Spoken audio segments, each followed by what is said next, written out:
နှိပ်မယ်တစ်ချက်နှိပ်မယ်ပေါ့နော်နှိပ်ပြီးလို့ရှိရင်ကျွန်တော်တို့ setting တွေကိုတစ်ချက်ဝင်မယ်ပေါ့နော်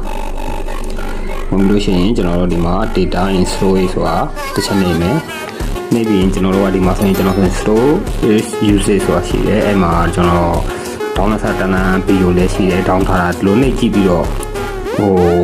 ဒေါင်းနေရတယ်လည်းရှိရပေါ့နော်ပြီးကြကို file နဲ့လည်းရောက်ချင်တဲ့ရောက်တဲ့ဗီဒီယိုရှိတယ်မရောက်တဲ့ဗီဒီယိုလည်းရှိရပေါ့နော်အဲ့ဒါလေးကိုကျွန်တော်တို့က clear case ဆိုရဲအဲ့ဒါလေးနဲ့ဖြတ်လိုက်မယ်